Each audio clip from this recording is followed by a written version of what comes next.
Number 5. The WOW signal. In a 1959 paper, Cornell University's physicists had speculated that any extraterrestrial civilization attempting to communicate with radio signals might use a frequency of 1420 MHz, which is naturally emitted by hydrogen, the most common element in the universe. In 1973, after completing an extensive survey of extragalactic radio sources, Ohio State University assigned the Big Ear to the scientific search for extraterrestrial intelligence famously known as SETI, Giant Dish. Think Jodie Foster in Contact. 1977, Jeremy Amon, a SETI volunteer astronomer, was analyzing by hand large amounts of data processed by an old IBM computer. He spots a series of signal intensities and frequencies that left him and his colleagues astonished. The WOW signal was the first radio signal detected from Earth. The signal came from the direction of the constellation Sagittarius. Amon discovered the anomaly a few days later while reviewing the recorded data. Impressed by the result, on the computer printout he circled 6EQUJ5 and wrote 3 letters beside it: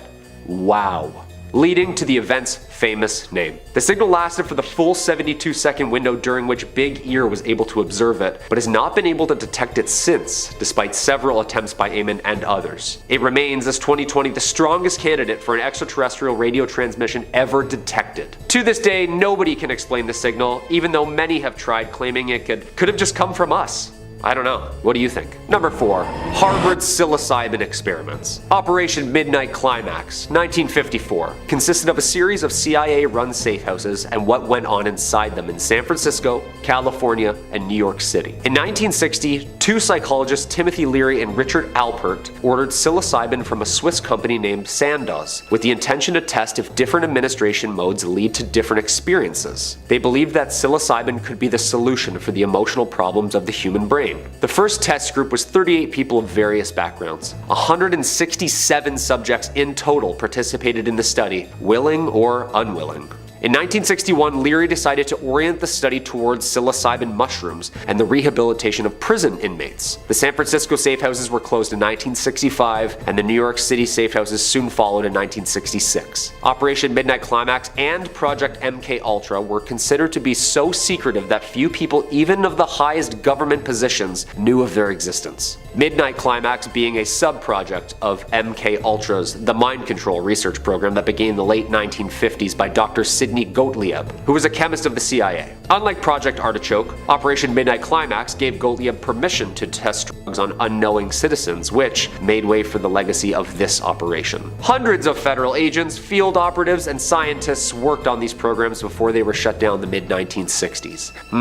Science or sinister? Number 3 on this list is Stonehenge. Stonehenge is very similar to the pyramids, having been built roughly 5,000 years ago and being so difficult to construct that people think some sort of paranormal events must have transpired. Located in Wiltshire, England, Stonehenge is a monument that features massive stones standing vertically that weigh roughly 25 tons. That's 50,000 pounds of weight that these monstrous stones have to them. The monument is oriented towards the sunrise on the summer solstice, but other than that, not a lot of people know why it's there or what its purpose was. Now it is owned by the Crown and considered a heritage site, but still people wonder, why was it put there in the first place? Some theories involve its effect on sound waves. When 2 people are playing a pipe and you walk around the stones, then you'll notice an effect where they cancel each other out. Some people have even chalked it up as being an ancient sex symbol, believe it or not. However, the most popular theory is similar to the pyramids in believing that it's aliens. I tend to believe aliens were capable of this more than the periods, to be honest. They are certainly arranged in a strange fashion and they have no set purpose. How is it possible for humans to lug stones that are 50,000 pounds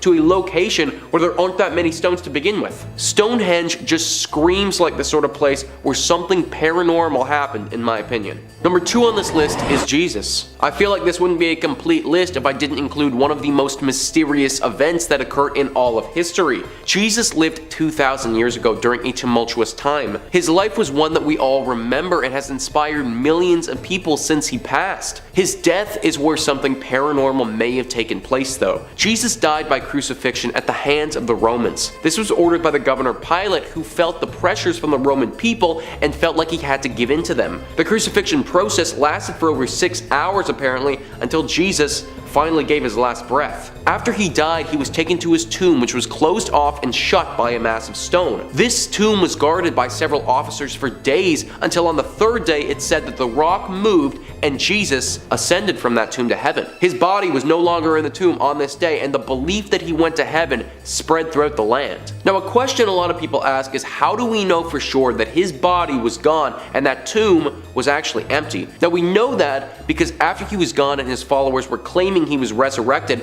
then the best way for the Romans to stop that theory would have been to produce the body, which they were never capable of doing. So where did it go? Well, it's widely believed that Jesus ascended to heaven, that God acted and brought his son home to him. Maybe this event is less of a paranormal event and more of a miracle, but I still wanted to include it in this video. Number 1 on this list is the Dropa Stones. The legends of the Dropa Stones is a little bit up in the air, but if it is true, then there is certainly something paranormal afoot. The Dropa Stones are a collection of 716 circular discs that are said to be over 12,000 years old. They have very strange markings on them in a language that hardly anyone is familiar with. These stones were apparently discovered by Chu Pei Tei, a Chinese archaeologist in the 1930s who found them inside some abandoned caves. They made their way to a translator who was able to decipher some of the markings and learn that they were referring to humans and aliens. So the theory is that aliens were present 12,000 years ago and had some serious interactions with humans back then. Now, there are a few reasons why we can't take this as being full fact.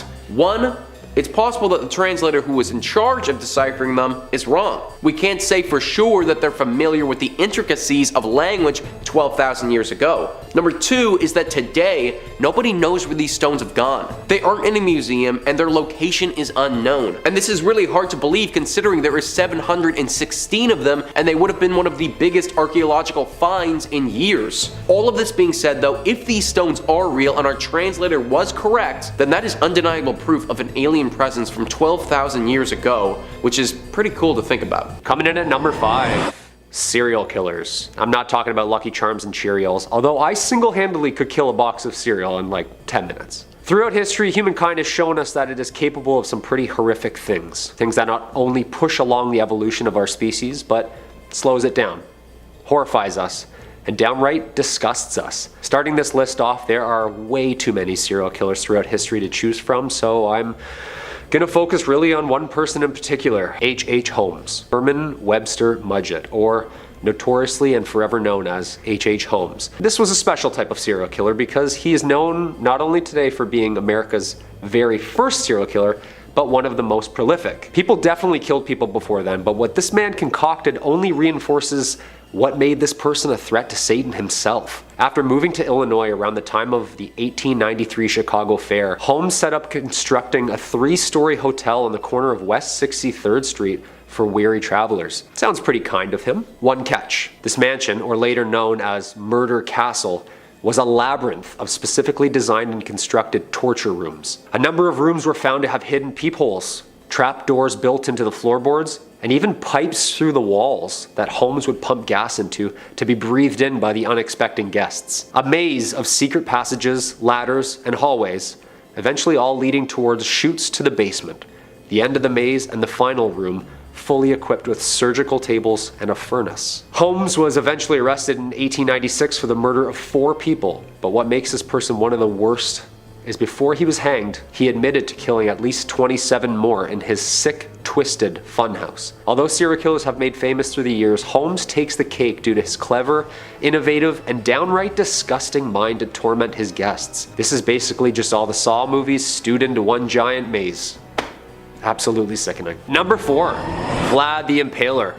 Dracula. Before capes and fake fangs, people were afraid of people solely from reputation alone. You didn't need to dress frightening one night of the year to really scare the bejesus out of someone. I'm talking about real life. Vlad the Impaler was the second of 4 brothers born into a noble family of Vlad II Dracul. His name was derived from the Latin Draco, after his father's induction into the Order of the Dragon, created by Holy Roman Empire Sigismund, responsible for defending Christian Europe against the threatening Ottoman Empire. Vlad is believed to have been born in what is now Transylvania, central region of modern Romania. His name and reputation would be given to him later due to the ordered impaling of some 500 enemy boyars. Vlad was tasked with leading a force to defend Wallachia, back then Romania, from invaders. During his 1456 battle to protect his home, he was victorious in hand-to-hand combat, but let's get to the stuff that really makes this guy terrifying. In some cases, which led to all cases, Vlad would order a pole or pike, usually carved from wood, to be rounded, not sharpened, to avoid damaging internal organs and thereby prolonging the suffering of the victim to death. A giant spear secured into the ground. Nasty. The pole was then raised vertically to display the victim's torment and could take hours or even days for the impaled person to die. This guy really made a mockery out of his victors and forever known as not only killing his opponents in battles and war, but displays their carcasses to any empire-threatening house of Dracul. Legend says that Bram Stoker's Dracula was based on the events and details of Vlad the Impaler, and it is best guessed that if there was someone going around killing hundreds of people, draining them of their blood whilst alive, it was probably Vlad. Number 3, Giovanni Aldini. So I don't want to spoil too much about this guy right away, but all I'll say is that Giovanni Aldini would end up being the source of inspiration for the character of Victor Frankenstein from Mary Shelley's famous sci-fi novel. So you can probably sort of guess what kind of things this guy was gonna get up to without even having to listen to the next 2 minutes, but I'm sure you're very curious, so I'll explain it to you in great detail anyway. As a young boy, Giovanni was fascinated by his uncle, who was also a physician, and would watch him perform strange experiments. His uncle had an interest in reanimating the dead to see if it was possible to restore vigor to an animal that had passed, and he primarily tested on frogs, where he would attach electrical currents to them. These events, unsurprisingly, would very profoundly affect Giovanni, who sought out to recreate what his uncle had started, only on a much bigger target. It's man if you couldn't figure that out by now. As he grew older, Giovanni followed in his uncle's footsteps, zapping frog corpses, moving up to trying to reanimate a bull's head, until ultimately earning his place in mad science history when he started to begin his trials on humans. He sourced his bodies from executed prisoners, thinking, hey, they're done with them, I might as well use them. Trouble was that Italy tended to prefer execution methods that involved the head and the body going in separate directions, although Giovanni made use of this as well. He discovered that with an electric current, he could make a patient's face contort, and this was on a head detached from a body. There's a terrifying mental image for you for the day. It was then, when he started sourcing prisoners' bodies from England, that he started to inch closer and closer to that goal of reanimation. He asked for a body as fresh as possible, and he got one George Foster. Not the one who played for the Reds, though. Attaching probes to this body, astoundingly, he got the man to open an eye, shake his jaw, and seemingly take a breath. This would end up being his last experiment, however, and he deemed the experiment a failure because the thing didn't sprung to life Frankenstein style. Chin up! I bet you'd love to know that your legacy was inspiring one of the most famous horror stories ever about a lunatic doctor who electrifies a corpse. Number 2, Albert Krigman. Now I feel like it bears mentioning before I even talk about all the twisted weird stuff that he did to earn his place in this list of evil scientists that Krigman just sounds like an evil scientist name, does it not? Like if you were writing a movie script, Krigman would be the stand-in name for your evil scientist before you could come up with a better one. Anyway, I digress. Dr. Albert Krigman was a dermatologist who was commissioned by Dow Jones and the US Army to research the effects of chemical compounds on human skin. Oh, yep, this is not going anywhere good. It goes without saying, but like he wasn't checking for Head and Shoulders 3-in-1 conditioner. Krigman was offered a modest lump sum of 10 grand in grant money to research, and he set up shop right away in Holmesburg Prison in Philadelphia, where he got a near endless supply of test subjects, or victims, to experiment on with very little regard for their safety or hygiene. It was documented that the experiments at Holmesburg Prison included hair transplants, implementation of foreign bodies, burns and radiation of the skin, exposure to dioxin, application and ingestion of toxic and near lethal doses of acne medicine, and the yanking of fingernails. Ugh. I completely understand if you need a moment to just kind of catch yourself. And editors, I'm so sorry for the pictures you guys are looking at for this video. You guys work hard. Alright, let's get back to talking about stomach-churning evil done in the name of science. One of the main compounds Krigman researched that I listed off in that little list before was dioxin, the main ingredient of Agent Orange, the infamously evil chemical weapon the USA used during the Vietnam War. Inmates would be scarred, left sick with permanently disfiguring skin conditions leading to very painful side effects. Oftentimes too, many subjects were exposed to all sorts of contaminants and other infections from other conditions he was doing, other experiments he was doing. He did not keep a clean workspace. Krigman destroyed many of the notes from his research, but through testaments from his victims, we know the truth of what he got up to. While there were attempts to get justice after the fact for what the inmates experienced, Krigman himself lived to the age of 93 and never faced any sort of consequences whatsoever for his actions. In fact, the worst part is Krigman loved what he did. Take a listen to this spine-chilling real quote from a real scientist who was really hired by the US Army. "All I saw before me were acres of skin. It was like a farmer seeing a fertile field for the first time." That sounds like it's from one of the Saw movies. Are you kidding me? Okay, moving on. Somehow there's a guy who tops this. And finally, number 1, Sidney Gottlieb. Unlike the other scientists on this list, where I would offer a little bit of leeway onto whether or not you could truly consider them to be vile and evil outright, or just, a bit morally flexible in the name of progress, I actually feel very decent taking a stance and saying Sidney Gottlieb was pure evil. Gottlieb was an American chemist and spy master who helmed the CIA's infamous MK Ultra program. Surely, if you've watched even 2 videos featuring me, you have heard me yell like a lunatic about the MK Ultra program. The CIA's very real, very well documented, very traceable mind control program that they were very really researching in the 60s and 70s. And this lovely son of a gun was behind most of it. Gottlieb is about as close to the pop culture definition of an evil scientist as you can get. He believed that there was a way to influence the human mind to ensure global domination for the United States. At the height of the Cold War, the CIA believed that China and Russia had advancements in mind control technology and they needed to catch up. Gottlieb was commissioned to run a series of experiments. Initially, the goal was to develop a truth serum. Gottlieb would experiment with just about every single illegal illicit substance you could on humans, most of the time without them knowing what he was doing. He tested on volunteers, prisoners, homeless, but most often people had no idea the nature of his experiments, and he tended to pick people who had nothing left and had a lot to gain. After months and months of this left him unsatisfied, he was granted extra powers and resources for his experiments, gaining the full funding of the US Army. The goal of MK Ultra was to develop techniques that would crush the human psyche to the point that it would admit anything. Wow. This included torment like electroshock, sensory and sleep deprivation, all kinds of illicit substances, physical and mental damage, and so much more we can't even talk about. Eventually, the program was officially disbanded, citing that it was difficult to control the human psyche in this way. Gottlieb would stick around, however, since he had a real taste for doing evil science, and would helm the CIA's Poison Research Division, looking into just about every way you could conceivably poison a human being, including one infamous poisoned cigar for one Fidel Castro. Gottlieb retired in relative obscurity, never seeing any justice for his work, and lived out his days quietly in Virginia, largely forgotten by history. Well, not by me.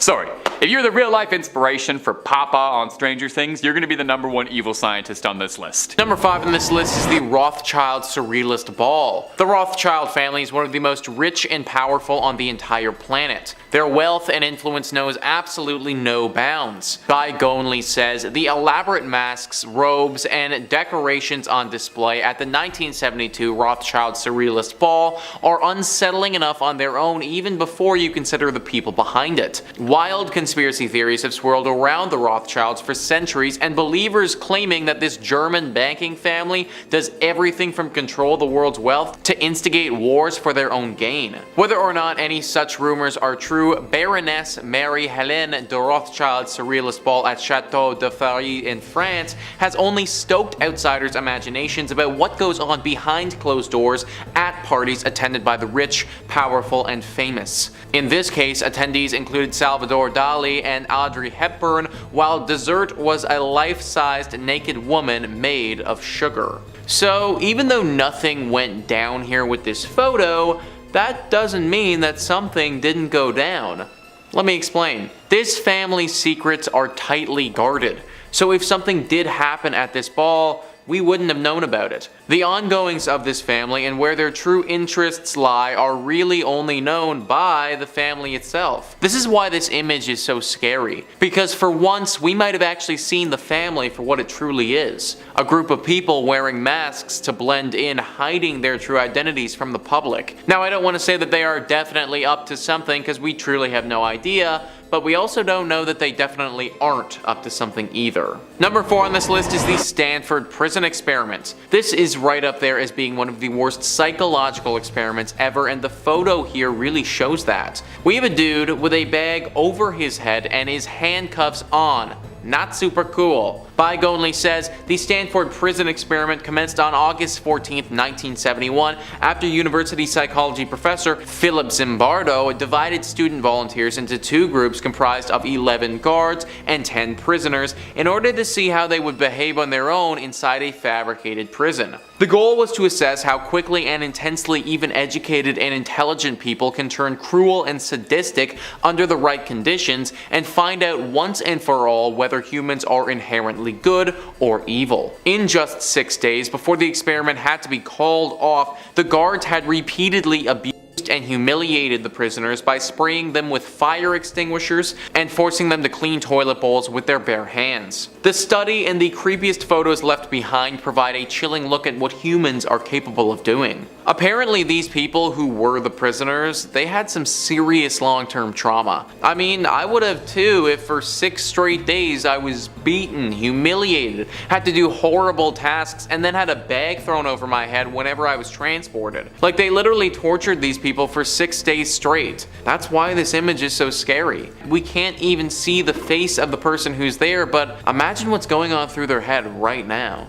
Imagine how scared that one prisoner is. 5486. That's all they were. For 6 days, all they were was a number, and all humanity was stripped from them. Thank goodness it only lasted 6 days and was stopped before going any further. Number 3. The Yonaguni Monument. You've heard of the lost city of Atlantis. Surely. Of course you have. It's one of the best Disney movies you forgot about. That's a story for a whole other video. Well, what if it wasn't the only lost underwater city out there? Have you ever heard of the Yonaguni Monument? The Yonaguni Monument has sometimes been called Japan's Atlantis, and it refers to a strange, eerie underwater rock formation just off the coast of Yonaguni Island in Japan that has had people scratching their heads for years. It's a massive structure consisting of several flat rock slabs arranged in a way that seems like an intelligent life put it together. Now, some people say that this structure could be completely natural, resulting from years of erosion and tectonic activity. Certainly, stranger things have happened, and it wouldn't be completely impossible for something to form this way, but the way it exists now, the way it sits, it seems deliberately carved out, and it seems like it was an important structure to someone. Perhaps a monument, a temple, some sign of a lost city, hence the Atlantis comparisons. Is it possible this was evidence of a lost civilization buried beneath the ocean waves, forever forgotten to history? The monument being completely submerged has been fuel for the fire of speculation. Was it always underwater?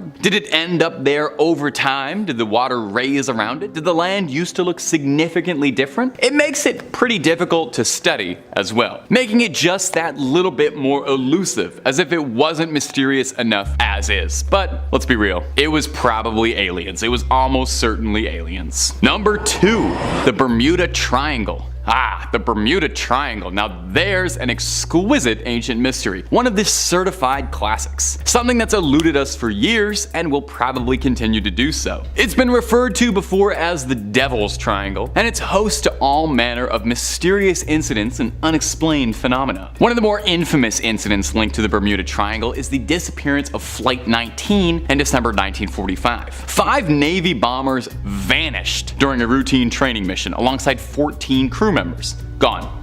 Zilch. There was an extensive search effort, but nothing was ever found. Not so much as a bolt off the hull, a boot fished up, a hat, nothing. It was as if they were swallowed up by the void. Naturally, people went a bit wild with theories on this one. Anything from aliens, electromagnetic anomalies, alternate realities, no clipping into the back room. You know, pretty serious academic stuff. But it's bizarre. Another particularly good Bermuda baffler for you is the case of the USS Cyclops. In March 1918, the 542-foot long cargo ship carrying over 300 crew members vanished. during its voyage from Barbados. No wreckage, no survivors ever found. Certainly you would think a ship that big with that many people would leave behind a little bit of evidence, right? What happened? Were they swallowed up by the very seas themselves, pulled to Davy Jones's locker by the Kraken? Or are they somewhere we can't reach them, in a place between worlds and time? The region is known for all sorts of weird stuff too, involving electronic malfunctions and compass deviations. It makes it seem like there is just something bad in the air out there. Maybe just bad vibes? Certainly seems that way. At number 1, the Dorset Mass Grave. Oh, this one is a doozy, and it is one of the scariest and most confusing archaeological discoveries ever found. Let me ask you, what's more fun than a barrel of monkeys? A barrel of Vikings? Well, how about a mass grave full of headless Viking bodies? No?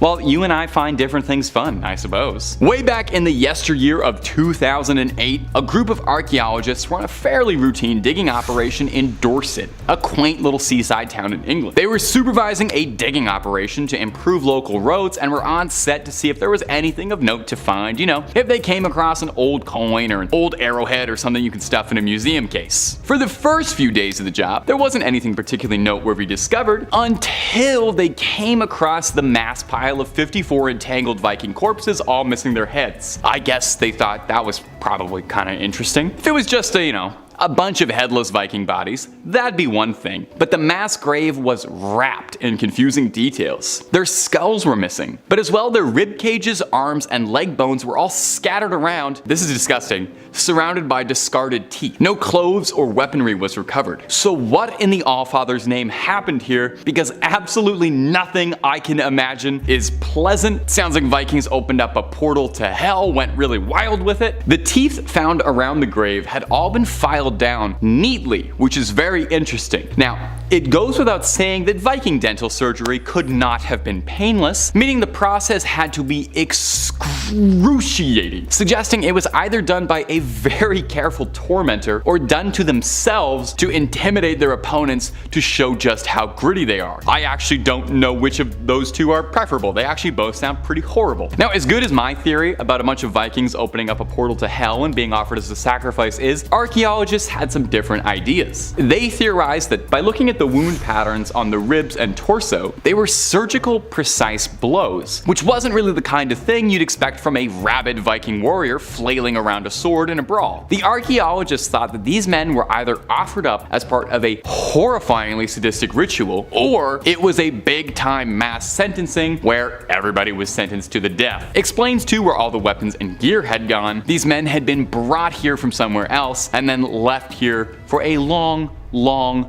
time. We might never know the truth behind the Dorset mass grave, and I'm gonna be honest, that might be fine with me. Some secrets are better left buried. Anyone else feel though that all those Viking skeletons, that might be like the world's most terrifying puzzle to put all that together? Morbid thought, and that's something to end the video on. Number 5 on this list is the pyramids. The Great Pyramids are located in Egypt and are some of the oldest structures on the entire planet. The pyramids are said to have been constructed over 4,500 years ago and were made to act as the burial grounds for the pharaohs of Egypt. The Great Pyramid, which is the biggest of all of them, is over 450 feet tall with a base of over 750 feet wide. That's a really big structure and acted as the largest structure on Earth for almost 4,000 years. It should also be noted that the pyramids are made up of massive stone blocks. For the Great Pyramid, it's estimated that 2.3 million stone blocks are what keep it standing to this day. Every block of the Great Pyramid also weighs approximately 2.5 to 15 tons. Just a reminder that a ton is 2,000 pounds, so there were some blocks that could have weighed close to 30,000 pounds. All of this is completely unbelievable. So unbelievable, in fact, that people think something else might have been at play in making them. It's currently believed that these were made by humans and took thousands of humans to construct, but when you think about how monstrous these creations are and the technology that humans had back in that day, it becomes very hard to believe that we were capable of doing that. This has led people to the theory of aliens. These pyramids are also built to face the precise magnetic north, which makes people wonder how the ancient Egyptians could have possibly got that information. The theory is that these aliens came down and built the pyramids and the ancient Egyptians mistook them for gods. This is why in some ancient Egyptian drawings we see gods flying around. The Daily Star also reports the speed of light is 299,792,400 458 meters per second, and the geographic coordinates for the Great Pyramid coincide with that if you just move the decimal points over several spaces. They believe that this was a clue from the aliens for us to discover later. Frankly, as cool as aliens are, I would honestly rather believe that humans made the pyramids. It's pretty cool to know that almost 5,000 years ago, our species was able to make something like that. I feel like I have a little bit of pride for those ancient Egyptians. Number 4 on this list is the Bermuda Triangle. You've obviously heard about the Bermuda Triangle before and the lore that accompanies this extremely mysterious place. If you don't know what it is though, then the History Channel classifies it as a mythical section of the Atlantic Ocean roughly bounded by Miami, Bermuda, and Puerto Rico, where dozens of ships and airplanes have disappeared. These disappearances have continued to this day, but started hundreds of years ago. Basically since people started crossing over the Atlantic Ocean and records of ships were being kept. In fact, it's believed that William Shakespeare's The Tempest was based on a real shipwreck that happened at the Bermuda Triangle. So legends of this place can at least be dated back to when he wrote that play, which was in the early 1600s. In 1918, the legend of the Bermuda Triangle reached an all-time high when the USS Cyclops, a massive ship from the United States, sank to the bottom of the ocean. This ship was over 500 feet long and had over 300 people on board. It was a horrible catastrophe when it happened. What made this even more stupefying was that the ship had the capability to send out a distress signal and didn't do so, making everyone wonder what on earth happened. What has caused all these shipwrecks and plane crashes over the years is still unknown, but there are some theories. Some people believe that the Bermuda Triangle is home to a massive sea monster, potentially the Kraken or something like that. A massive tentacled monster with the ability to drag a ship down to the depths of the ocean and eat all who are on board. Some people believe that there may even be a wormhole that is out there in the middle of the ocean. A wormhole is a ripple through space-time which experts believe would act as a portal to another time and dimension. The Bermuda Triangle has also been called the Devil's Triangle before, indicating that some people believe this place could be the work of the devil or some strong sea demons out there. Nobody really knows the true cause of the Bermuda Triangle, and considering it's been talked about for hundreds of years, we may never know. Number 3 on this list is Children for Sale. This is a horrible image. It's scary, it's dark, and if you grew up in a good healthy family, then it should make you appreciate them that much more. Bygonely says, this haunting photo from 1948 reveals just how much poverty can destroy a family. Mr. and Mrs. Ray Chalefaux were facing eviction from their Chicago apartment at the time and desperately needed money. So the unemployed coal truck driver and his wife opted to sell their kids. Though members of the Chalefaux family have claimed that the mother was paid to stage the image,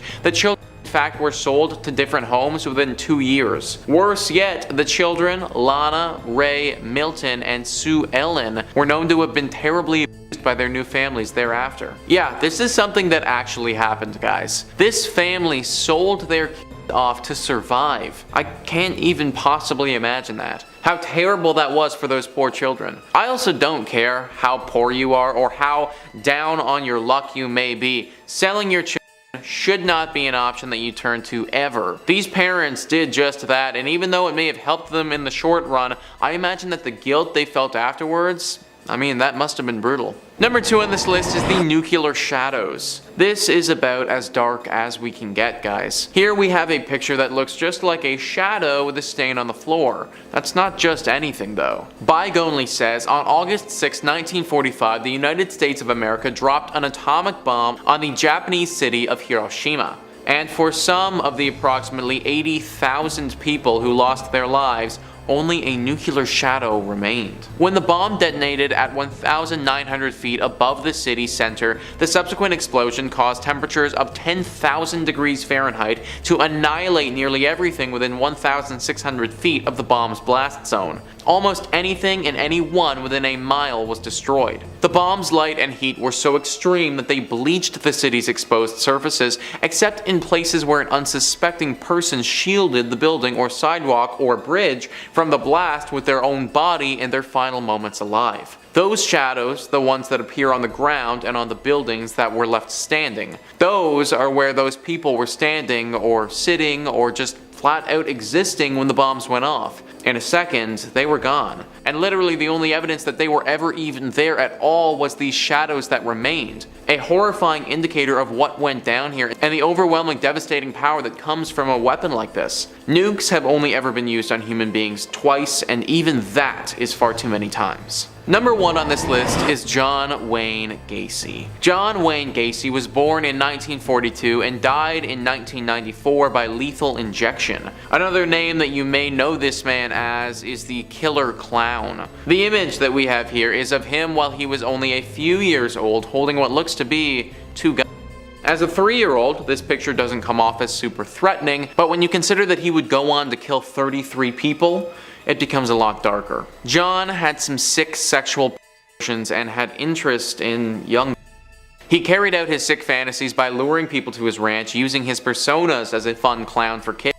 He did this many times and ended up killing 33 separate individuals and countless more. This all happened primarily in the 70s, and he was only arrested in 1978. I was reading up on what he did a lot for this video, and sadly I can't really get into too much detail on here because YouTube wouldn't like that. Just know that he performed some horrible things, stuff that makes you cringe and makes you feel sick just reading about. That's ultimately what makes this photo of back when he was just a kid so creepy. Number 5. The Pyramids and the Sphinx. Famed for giving out riddles to passers-by and would-be kings and keeping even more secrets for itself, the Sphinx and the Great Pyramids of Giza aren't just one of the best tourist destinations in the world, they're a source of never-ending speculation. Were they crafted by aliens? Are there hidden secrets lying within the Sphinx that we don't know about? Almost certainly. Let's dissect them a bit. So the Sphinx, if you haven't heard of it, this is your first time hearing about it. It's one of the 7 wonders of the world or something, but this might be the first time. It's a massive limestone statue with a lion's body, and let's be real,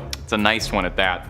And the head of a human. Was it always a human's face? There's some speculation and discussion about that. Some researchers have proposed that originally the Sphinx was a monument to the jackal god Anubis, and that his face was refitted at some point in the image of Amenhotep II, a pharaoh from around that era. Now the purpose and origin remains a point of contention to Egyptologists. What was the Sphinx built for? Is it a tomb? A monument? Just something to take photos of? Some people even speculated that the Sphinx is older than Egypt even. A tomb? A monument? Just something to do? Researchers too have speculated that perhaps the Sphinx is older than Egypt even. Erosion pattern on the Sphinx's body appear consistent with water erosion rather than wind erosion, raising all sorts of questions about the climate and geological history. Did Egypt used to be like a lot wetter? And that's just what puzzles people on the outside. The inside of the thing is a whole other can of worms. Some propose that there are unexplored passages or secret chambers containing wondrous treasures, ancient texts, sacred artifacts. I think the Master Sword might even be in there. Some people think there's proof of extraterrestrial life. It's a very widespread conspiracy theory that aliens were involved in the Sphinx and the pyramids and are very closely tied to ancient Egyptian culture. Some limited excavations around the Sphinx have been carried out, but because of the delicate nature of the monument, further digging is a bit challenging. You don't want to be the guy who ruined one of the 7 wonders of the world. They're gonna make fun of you forever if that happens. We could do a whole video on the mysteries behind the Sphinx, and I sincerely hope we do, because we are just scratching the surface of strange stuff going on there. But if you're looking for way more strange stuff, then you already know we have that in spades. We've got just about everything freaky you can think of. We've done a video or 2 on it. So hit subscribe.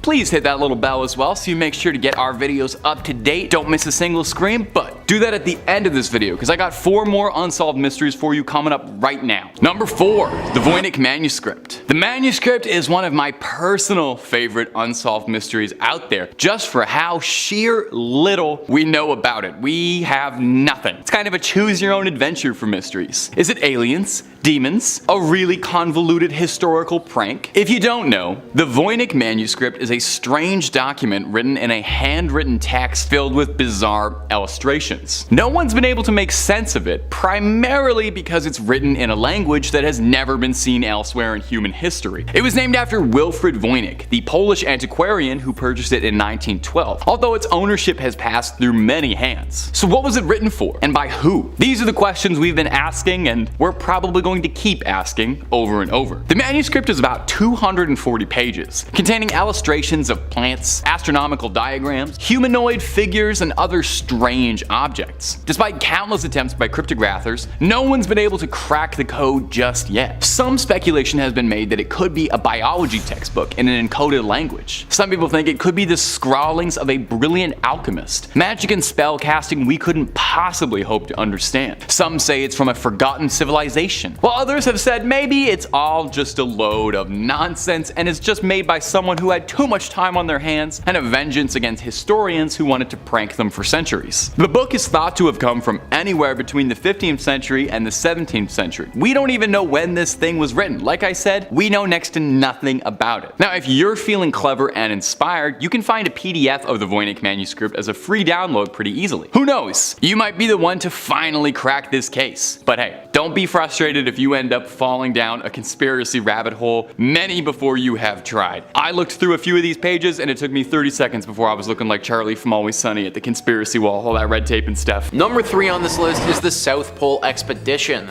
Sir Ernest Shackleton was an Anglo-Irish Antarctic explorer who lived from 1874 to 1922. After hearing about his 1914 expedition to Antarctica though, it's actually a miracle that this guy made it all the way to 1922. The explorer had the goal of making it across Antarctica. They'd intended to take a ship, land on the continent, and then trek across it to the other side. What they were going to do when they got to the other side is anyone's guess, but luckily they never even needed to worry about that part. No, the issues for them happened far earlier. As they were sailing to Antarctica, they started slowing down and slowing down and slowing down until they finally stopped completely. They realized that the water around them had turned to ice and they were now frozen in place. Rather than get out and walk it, they decided to wait until the ice thawed and then they would keep going. They apparently sat on that ship waiting for this to happen for 10 months though. Then at the 10-month mark, the ice didn't break and their ship just actually sank. So now we have this group of explorers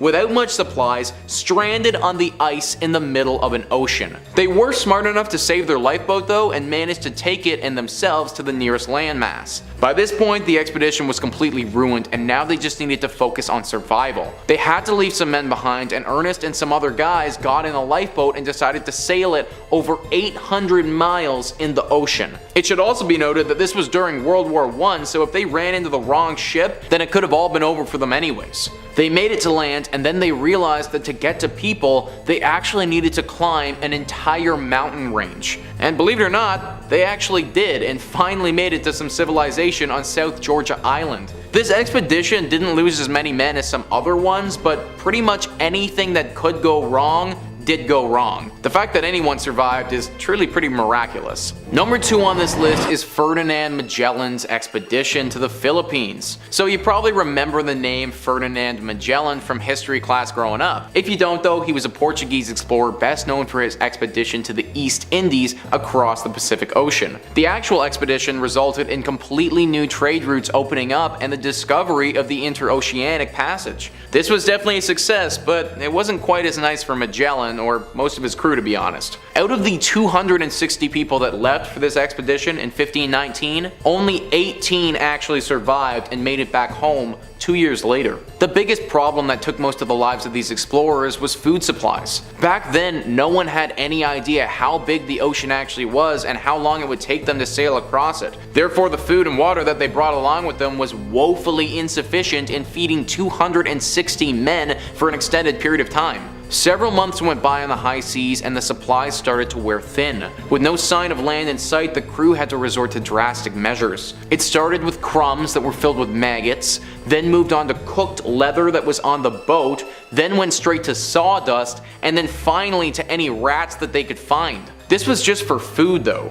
For drink, they had to have yellow water. I feel like I don't need to explain what that is, but I can promise you that it wasn't pretty. Many people died from disease and malnourishment on the boat before they finally reached the Philippines. Here, they were attacked by a bunch of natives and Magellan was stabbed in the face with a spear. So I suppose that you could argue that this expedition wasn't cursed since they actually did reach their destination, but 18 out of 260 is a pretty rough ratio of survivors, and drinking pee-pee water while eating boat leather, I mean, that doesn't sound too great either. Number 1 on this list is the Spanish expedition to the Gulf of Mexico. Back in the early 1500s, there was a craze in Europe for acquiring gold. This was especially true about the gold in the Americas, this magical new land of resources that had recently been discovered. Well, Alvar Núñez Cabeza de Vaca, and yeah, that's his actual real name, was a Spanish explorer who wanted to get in on the action. He decided to organize an expedition to America right around where Florida is, get his share of the gold, come back to Spain, and be a rich man. This didn't work out the best for him or countless men that he decided to bring along though. The Spanish explorer managed to round up about 600 other Spaniards to come along in this expedition for gold. They set off from Spain and actually managed to cross the Atlantic without too much of a hitch. When they got to what's now the Dominican Republic in a layover, they did lose roughly 100 of the men though. Now this wasn't too bad because they still had about 500 and the 100 men just decided that they were done with the mission and wanted to stay in the Dominican, but it was the beginning of the bad luck for the remaining crew. After leaving this layover, they immediately got hit with a massive hurricane which killed tons of men and lots of their horses. Then, when the remainder of the crew arrived in Florida, not only were lots of their supplies already lost, but they had to fight off countless waves of native attacks. They were losing miserably and had to get out, so apparently they broke down their weapons and supplies and tried to make some makeshift boats to get away from where they were. This actually worked for a little bit, right up until they got hit with another hurricane and fell into the sea. At that point, the roughly 80 men that survived this had to get to shore, but very quickly when they did, got enslaved by the native people that had been attacking them in the first place. 10 years later, 4 men managed to cross into a Spanish colony in Mexico, claiming that they were the only 4 men left from the initial expedition that set out a decade ago. 4 men out of 600. I have no idea what cursed this expedition, but this thing, it was doomed the second they left Spain. Number 5 on this list is the two-headed dog. This truly is a chilling story of one of the most well-known mad scientists in all of history. Vladimir Demikhov was a Russian scientist who was fascinated with transplantology. Just how Dr. Zeus would make up words, well, our mad scientist did the same with transplantology. He coined the term and brought the world's attention to his very questionable experiments. He had become rather successful at transplanting organs between his favorite test subject, dogs. Giving one dog the organ of another dog and having that organ function, well, this was new science back then. This part of his work has actually done wonders in medical science for humans, as now transplanting an organ or donating one after you pass away is commonplace. What he does next, though, hasn't done that much for our medical practices at all, and just raised a bunch of controversy. Vladimir wanted to push the envelope and go as far as he possibly could with his experiments. This is what led him to the two-headed dog. This picture was taken in 1959 and shows one larger host dog, a German Shepherd, with the head of another smaller dog sticking out of it. An article written by Aaron Kelly writes,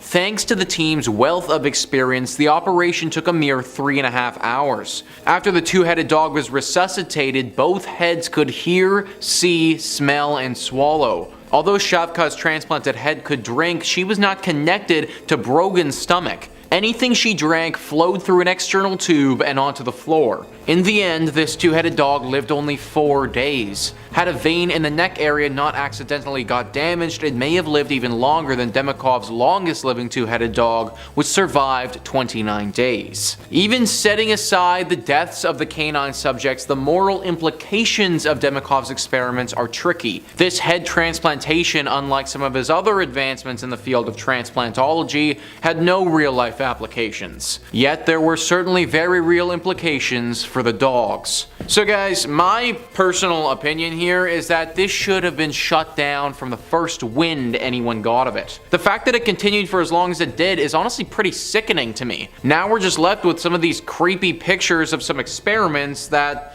really never should have happened. Number 4 on this list is the Salem UFO. This is one of the most famous photographs of a UFO to date, and one that people keep coming back to as potential proof for alien life. The image was captured on August 3rd, 1952, and as you can see, shows 4 bright orbs in the sky. This was taken in Salem, Massachusetts at Salem's Coast Guard Air Station. Now there's been many potential explanations thrown around about what this could be, but the most prominent is definitely aliens. Some have speculated that it could be a reflection of light, some weird looking clouds, or just a product of a 1950s camera malfunctioning. Now these are all possible, but I'm gonna be honest, these are some pretty strange looking things in this picture. They look pretty much exactly how one would imagine a UFO to look. It also just so happens that around this time, tons of other UFO sightings were happening as well. This could have just been a coincidence, or it could be an actual sighting because they were just actually flying around back then. Comment down below what you guys think about this image. Was it a freak camera thing, or was it actually a UFO? Number 3 on this list is the Sengoku period. This was a period that took place in Japan from about 1467 to 1600. List verse says, the Sengoku period lasting over 100 years was one of the most defining parts of Japanese history, as well as one of the most influential. A lot of historical Japanese pop culture is set in that period, as it was a time of consistent war and rapidly shifting political climate. There were more warlords fighting for territory than you could count, as the central power of the shogun had weakened in recent times. For someone living in that period, war and suffering would have been part of your daily life. Apart from opposing factions regularly raiding villages and towns for supplies, civilians were often caught between battles they had nothing to do with. Of course, that wasn't the case in every village across Japan, as many of them thrived due to the shifting landscape too. For those caught between the battles or just lost in the vast swaths of ungoverned Japanese territory though, it was a dangerous time to be in. The period was noteworthy for its brutality and general disregard for human life, and gave way to some of the most fearsome samurai warriors in Japanese history. There are a few documentaries on this time period of Japan, and they were all very informative and super interesting. It's pretty neat to look back now and see what was going on, but back then, having to live through it, that would have been horrible. It really was like a massive game of Risk that everyone was playing. And even if you were just a farmer trying to survive, it didn't matter. You were now caught up in this massive game of Risk, and your life was constantly on the line. Number 2 on this list is the Roman Empire. Okay, wait, I thought the Roman Empire was supposed to be one of the greatest empires ever. Well, it was. And if you were one of the leaders or a member of the elite class during this time, then you were laughing. But for some, it wasn't as nice. Specifically, the miners. The Roman Empire had a lot of slaves, mostly people that were taken from conquered territories and forced to work for the Romans. The worst possible place that you could be sent though was the mines. If you were a slave and you got sent to the Roman Empire mines, then life, it's about to get horribly bad. The conditions were awful down there. Mining was relatively new back then, and there wasn't really any advanced technology to help these people. Not that they would have received any help anyways though. The Romans were brutal to these people, and specifically handpicked people they didn't like to be sent down there. Disease was widespread because people were literally worked to death and never cleaned. They were given very little food, and if they weren't producing quick enough, then they would just be killed. And oftentimes, these killings were of amusement to the guards as well, and they would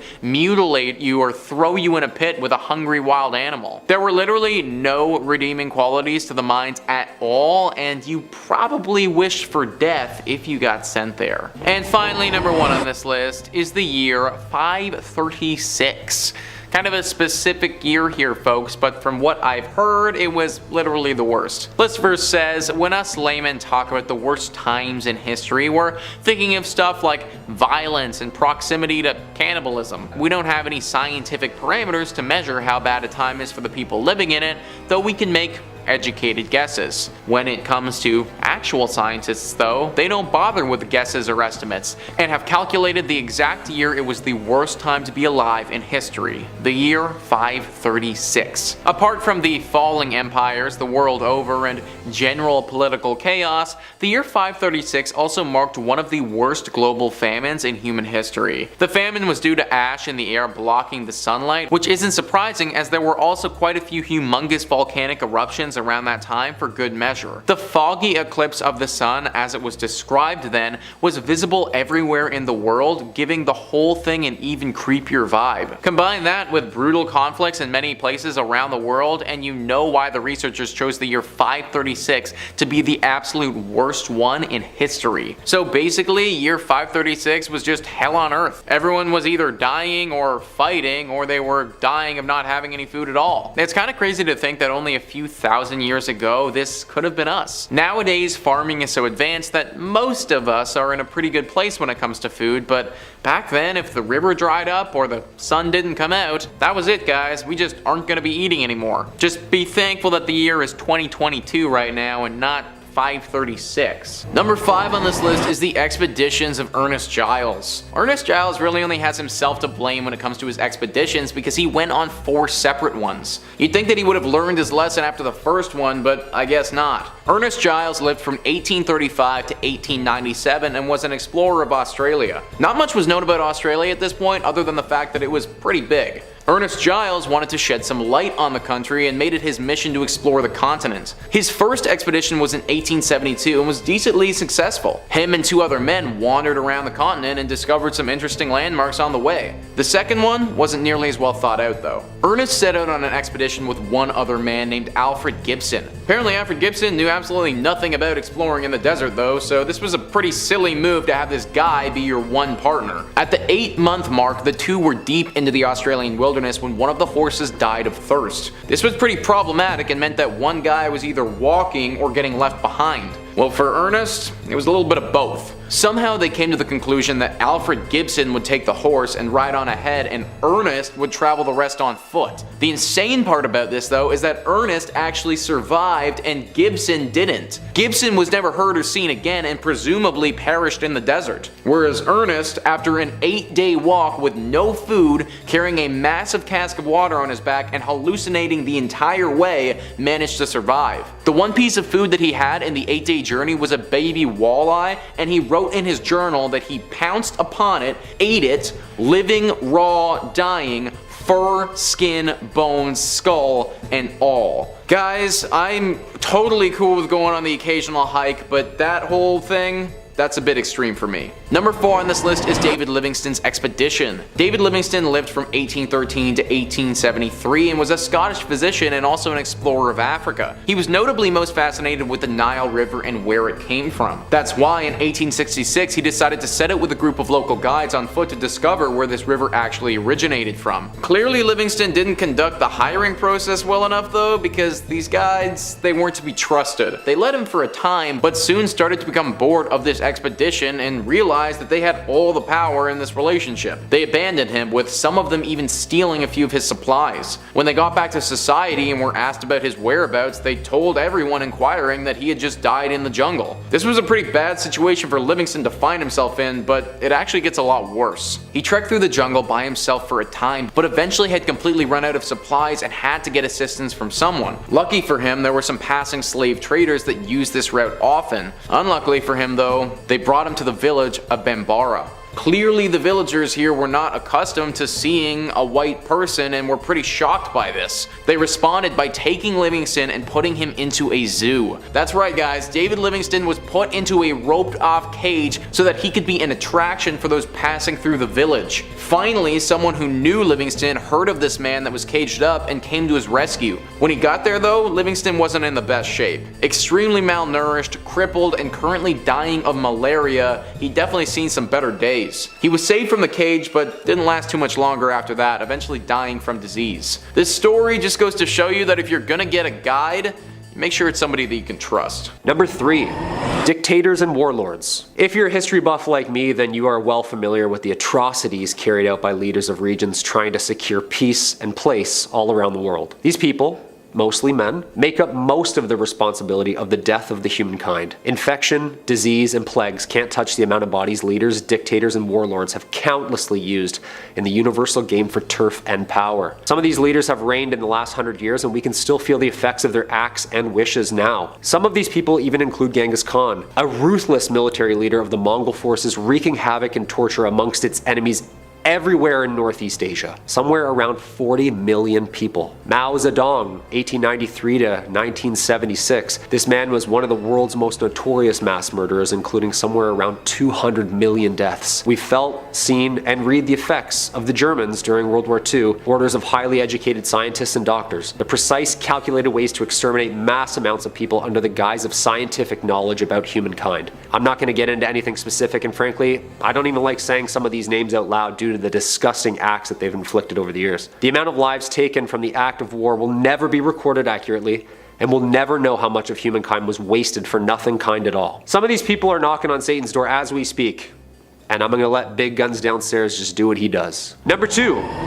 Guy de Rais. The nobleman slash serial killer had reportedly turned to the dark occult, a wooded practice sometime around 1435 when he tried to invoke up the devil himself to help him gain knowledge, power, and riches. Scholars have documented events such as this and have claimed that this man is the sole inspiration for the infamous fairy tale Bluebeard. However, the very true and real story of this Frenchman is much sicker in nature. A distinguished knight and once a lord who at one point served as a military commander for Joan of Arc in the 100 Years' War, Guy de Rais' reputation was somewhat besmirched when he was arrested for crimes relating to Satanism, abducting, and of course the countless murderings of numerous young adults. After his arrest in 1440, de Rais was put on trial, and though he was found guilty of abducting, torturing, and the murder of more than 140 people, terrifying in itself, many researchers and folklore believe it's somewhere around 800 young adults. I bring up de Rais because after researching about him, I understood why he deserves to sit at number 2. The Bluebeard-inspired life of de Rais can be read about, and in doing so, you'll soon realize why I'm racing through this atrocity of a man, and why he's number 2, and why he remains one of the most terrifying people who have ever walked this planet. And coming in at number 1, Jack the Ripper. Jack the Ripper was and is still an unidentified serial killer active in poverty-ridden districts in and around East London in 1888. Attacks ascribed to Jack the Ripper typically involved female prostitutes who lived and worked in the slums of London, killing at least 5 women and mutilating their bodies in an unusual manner. The removal of internal organs led authorities to believe that the purpose that the killer had was anatomical or a surgical-based knowledge.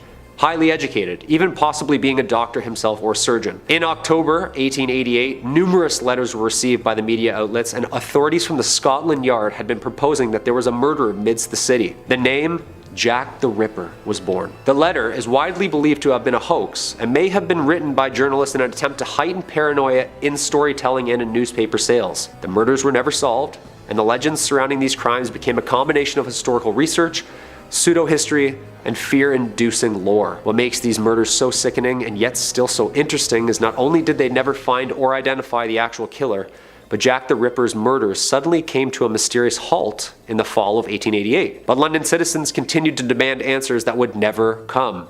Then, or even now. The open and ongoing cases spawned attentions of writers, directors, and historians all around the world and continues to push the scientific method of evidence and DNA in 2022. Number 5 on this list is the Catholic persecution in Britain. This happened in the 16th and 17th century and was really not a good time to be alive if you were Catholic. The list first says, Britain has been trying to rebrand its historical image with tea and monocles, though it's hard to do given how violent its history has been. We're not even talking about the colonies here. A civilian in Old Britain may die in a variety of ways depending on the time period. The worst, however, would have probably been during the Catholic Rebellion and their eventual persecution. It was generally a time of upheaval in Europe, largely over the question of which kind of Christianity is the best one. The situation was especially bad in England as the ruling Protestants really did not like the Catholic population. If you were suspected of being a Catholic or harboring one, there were a number of creatively horrifying ways you could die. One woman was slowly and publicly crushed to death simply for refusing to talk when she was questioned for supporting the Catholics. You could be drawn and quartered, hung, or just lynched by a mob. The mob thing was rare as the central authorities made sure to intervene and kill you themselves before the situation got so out of hands. How nice of them. Yeah, so just a casual death by public crushing for maybe supporting Catholicism. This is a time in history that I feel doesn't get brought up nearly enough based on what happened. In all honesty, I didn't even really know about this time until I started doing some research for this video. Maybe that is because the British government has tried to do a full rebrand and doesn't really want to bring up the dark past of what was once one of the worst times to be alive. Throughout history, people have consistently been persecuted for their beliefs and how they want to live their lives. This was one of the worst examples of that in history, and it's definitely not a time that you would have wanted to be alive. Number 4 on this list is the Siege of Sarajevo. This time really isn't that far off from us at all, folks. This siege took place from 1992 to 1996. Sarajevo is the capital of Bosnia, and had you have lived in this place during that time, life would have been hell. List first says, sieges are an overall bad time to be in, and we highly recommend not being in one if it could be helped. Some of the most prolonged sieges in history, like the Siege of Leningrad, have been huge humanitarian disasters too, as sieges primarily affect the citizens. One particularly horrifying siege that isn't mentioned that often is the Siege of Sarajevo by the Serbs, which is also the longest siege of a capital city in modern history. It went on for almost 4 years, and close to 14,000 people ended up dying. If the incessant shelling on primarily civilian areas like the market didn't get you, you could die in many other ways. People were dying just from the harsh cold as there were no fuel supplies in many parts of the city. Quite a few of them had to move into shared spaces with other families without any amenities, turning an otherwise functioning city into a giant refugee camp. Many people were killed by snipers who deliberately targeted civilians. Think about being a citizen in that city during that time. Your entire life is literally just about surviving at that point. And not just for a week or for a month, for literally 4 years. 4 years of constant attack in horrible conditions to live in. 4 years of fearing that you and your family are gonna be killed. 4 years of freezing and having no good food to eat at all. And this literally happened not that long ago, guys. This just as easily could have been one of us that was caught living there. You were just in the wrong place in the wrong time, and now your life is uprooted and you need to fight to stay alive. Number 3, Exercise Tiger. Exercise Tiger, or Operation Tiger, was a series of large-scale rehearsals for the D-Day invasion of Normandy 1944, in which the military's lack of communication resulted in friendly fire from an Allied convoy being destroyed by German submarines, resulting in the deaths of at least 750 Americans. Wow. Of the 2 ships assigned to protect the convoy, only one was present. The second ship that was supposed to be present had been in a collision, suffered damage, and had to be repaired in secrecy. Because Allies' naval headquarters were operating on different frequencies, the American forces did not know this, and the first practice assault took place and was marked by an incident involving friendly fire. They didn't know it was an exercise. Set for 7:30 a.m., it was to include live ammunition to acclimatize the troops to the sights, sounds, and smells of war. This followed an order made by General Dwight Eisenhower, who felt that the men must be hardened by exposure to real battle conditions. Several of the ships landing that morning were delayed until 8:30, an hour later, and some landing craft didn't even receive word of the change at all. Landing on the beach at their original scheduled time, the second wave came under fire, suffering an unknown number of casualties. Rumors circulated along the fleet that as many as 450 men were killed, and it remained in secrecy in classification memos for numerous years after. I've seen Saving Private Ryan, and I can only imagine what this site looked like. Number 2, the Manhattan Project. Nuclear fission by chemists in 1938 made the development of the atomic project a theoretical possibility. The Manhattan Project was a research and development exercise during World War II that produced the first nuclear weapons. It was led by the United States with the support of the United Kingdom and Canada. Nuclear physicist Robert Oppenheimer was the director of the Los Alamos laboratory that designed the actual explosives. The Army component's first headquarters were in Manhattan, hence the name,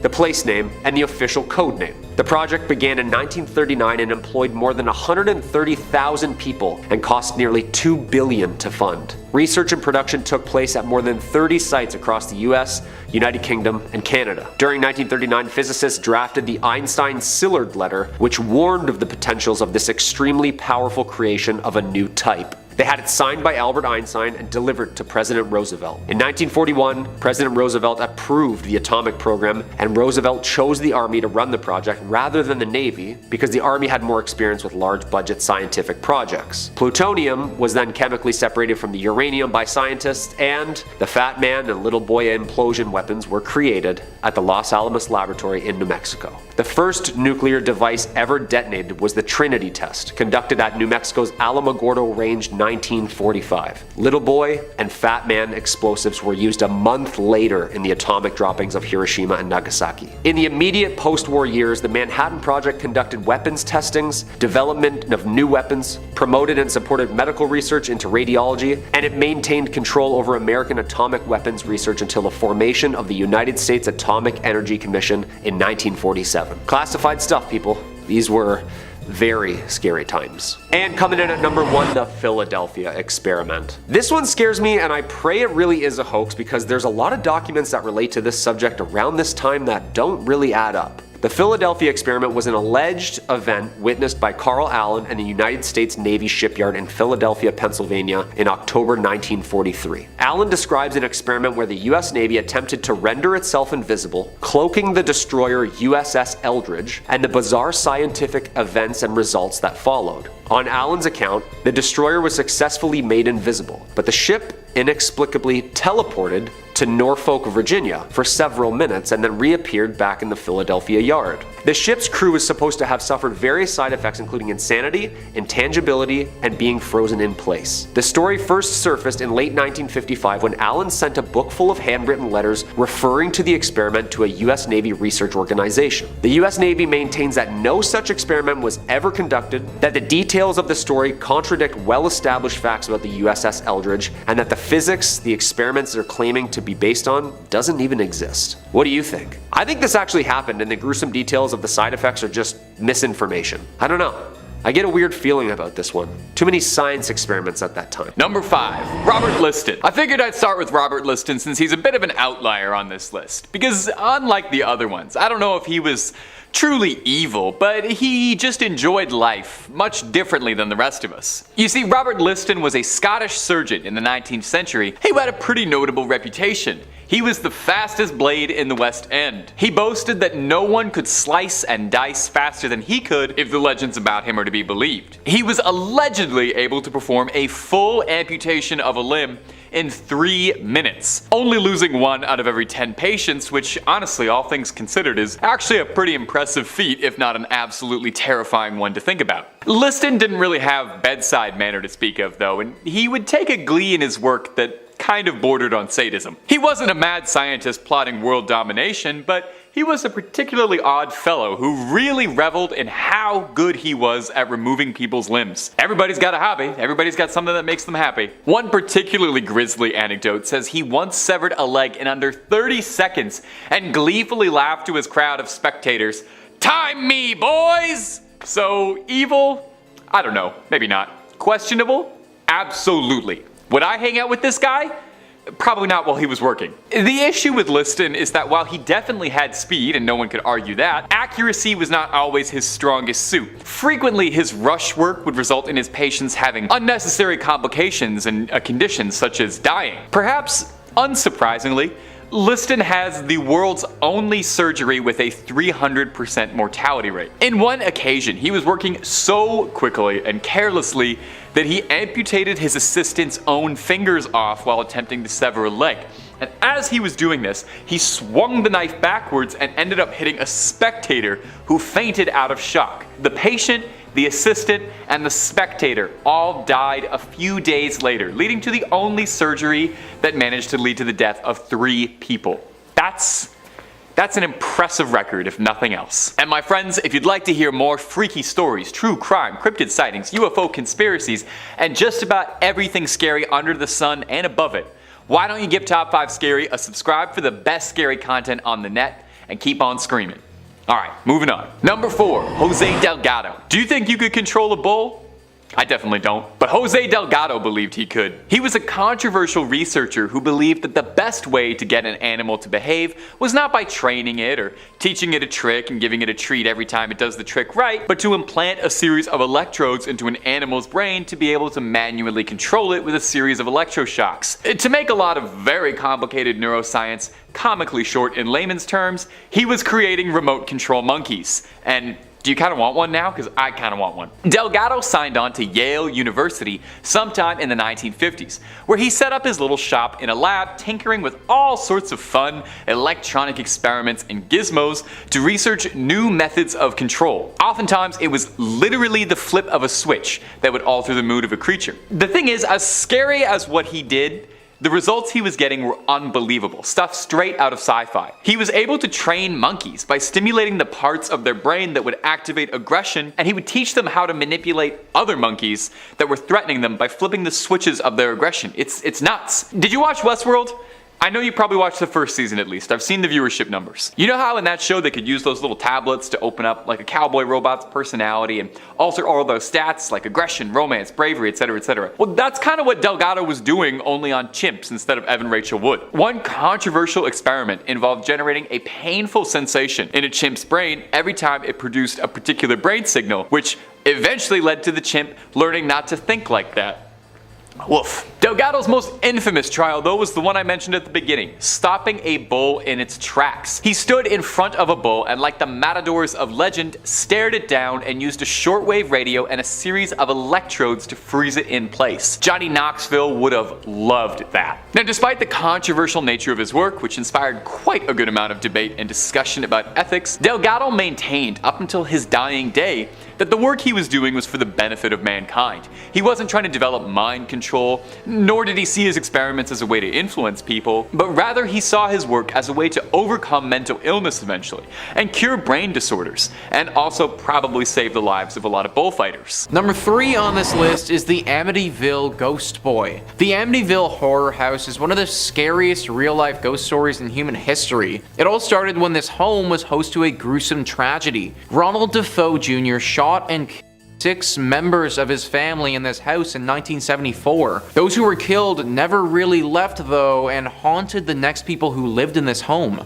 The hauntings got so bad that our favorite real-life Ghostbusters came in to save the day, Ed and Lorraine Warren. This case has most likely gone down as their most famous in their time as being active paranormal specialists. Now, the photo in question is of a young boy with bright white eyeballs. History vs. Hollywood writes, the photo below was allegedly taken inside the Amityville house in 1976. It's become one of the most famous paranormal photos of all time. It features what appears to be a young boy with white eyes who's peeking out of a doorway. George Lutz revealed the Amityville Ghost Boy photo on the Merv Griffin show back in 1979, 3 years after it was taken. The image was supposedly captured by Gene Campbell, a professional photographer who was part of the team who worked with paranormal investigators Ed and Lorraine Warren. Gene had set up an automatic camera that took infrared pictures to capture the second floor landing during the night. Equipped with black and white film, his camera captured this Amityville Ghost Boy photo that some have speculated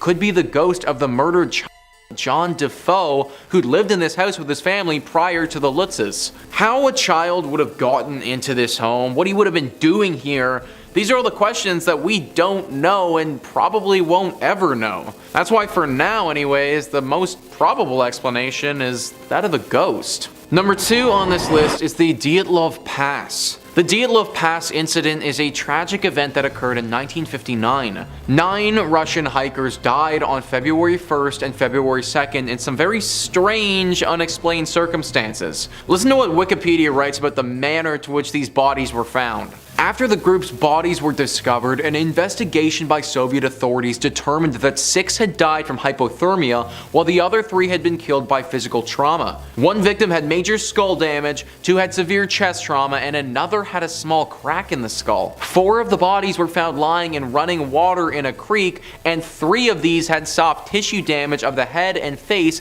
2 of the bodies were missing their eyes, 1 was missing its tongue, and 1 was missing its eyebrows. The investigation concluded that a compelling natural force had caused the deaths. Numerous theories have been put forward to account for the unexplained deaths, including animal attacks, hypothermia, avalanche, katabatic winds, infrasound-induced panic, military involvement, or some combination of these. These are all plausible, but some other supernatural causes have also been thrown out there as well. Aliens, yetis, demons, these are all the things that people have speculated upon. The manner to which these people died is just so strange that it doesn't make sense. They were fine, and then all of a sudden ran from the safety of their tents, not dressed for the elements. The picture that we have here is from just prior to this event taking place, and it's the last known image captured of these men alive. It's incredibly creepy because it looks as if they're walking into a snowy nothing. What was waiting for them in that nothing? It's anyone's guess. Number 1 on this list is the Brown Lady of Rainman Hall. This image was captured in the fall of 1936 while people were taking pictures of the house. The famous photo is of the central staircase and shows an image that looks strikingly like the ghost who resides here. The Brown Lady of Rainman Hall. This ghost is believed to be the spirit of Lady Dorothy Walpole, who used to live in this home many years ago. She died over 200 years ago under suspicious circumstances, and as the years passed, more people started seeing her ghost appear around the residence. These rumors obviously exploded though after this photo was caught, showing the world that this poltergeist could potentially be real. The reason that I think this photo is the closest thing we have to real evidence of a ghost is because there were literal stories already surrounding a ghost at this location. It's one thing to take a photo and see something weird on it and then think, oh, maybe that's a ghost, but it's a complete other thing when there's already been rumors circulating about this ghost for centuries. Everything adds up. It makes sense why there'd be a poltergeist standing in the staircase, and we even know who it is. Yes, 1930s cameras are shoddy to say the least, but when there's this much lore surrounding it, I tend to think that we may have gotten lucky and gotten an actual gem of a photograph proving the existence of a ghost. And if that's the case, then it isn't an exaggeration to say that this could be the most haunted photograph